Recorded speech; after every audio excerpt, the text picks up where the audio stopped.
announced a new formula for working out how much money schools get. School funding across the country is not equally distributed. But distribution on a historical basis does not have a logical reason. The result is that some schools get much more than others in the same circumstances. It's unfair, and we are going to put it right. Well, that announcement is something that Suffolk Coastal MP Therese Coffey has taken interest in. She's joining us on the line this morning. Good morning. Good morning, Terry. So will this be good news for Suffolk? Will we be one of the areas that should benefit from this? Well, it certainly should be. We are in the bottom 40 of local education authorities being funded per pupil.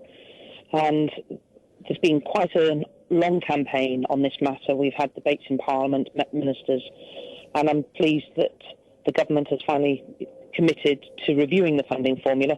And there's no doubt that Suffolk will benefit from this change.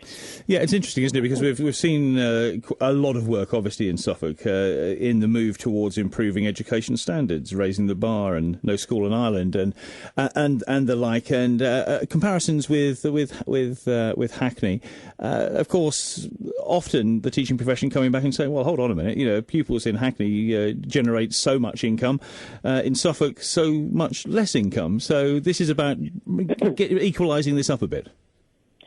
Well, what it should do is recognise that there have been some historic trends. I grew up in Liverpool, as people may know. They get £800 more per head than we do. That's because over time, actually, there have been fewer children. But because of protecting, only reducing kind of a school's grant by 1.5%, perhaps rather than 10% when there were 10% fewer pupils, all these kind of inequalities have been locked in year on year. Meanwhile, Suffolk has not been able to rise up that particular ranking in terms of funding. I think, Terry, though, it's important to say, you know, there are schools with lower funding per head than Suffolk who do considerably better in educational attainment. Yeah.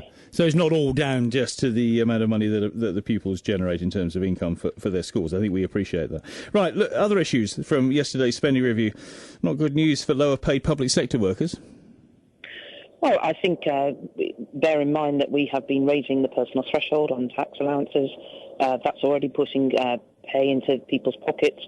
I think, you know, it's an important part of reform that just because you've worked for an extra year for the NHS or in a school, that you automatically get a pay rise. And we certainly don't see that in other professions, and we certainly don't see it in all parts of the public sector. So it's changing that reform. But give credit to the government. Of the £11.5 billion of cuts for 2015 to 16, £5 billion of those are central government efficiency savings. So, you know, frankly, the central government is doing its bit to reduce the cost of government, and some of that is key reforms. What's the situation with MPs' pay on an annual basis? Well, we, like most public sector people this year, got a 1% pay rise, but that had been the first pay rise since 2010. So it's not automatic. Sorry to interrupt you. So it's not. There's nothing automatic about pay rises in terms of years served. So. Okay. Well, look, before we let you go, we're expecting a big announcement later today on investment in road and rail and housing projects. Danny Alexander will be making that announcement. The A14 is the big hope here. We're expecting a positive announcement with Felix Stowe very much at the heart of your patch. You must have been pushing for this for some time, haven't you? Well, we've been working on the A14, recognising how important it is, big trans-European network as well. I hope you understand I've also been pressing to try and avoid any tolling element because while I'm not against tolling in principle, I don't want our road to be the only one that gets put forward for tolling. However, I do recognise that businesses across the country do want to see improvements to the A14, and some improvements is better than none, let's put it that way. Yeah, even if it means tolling?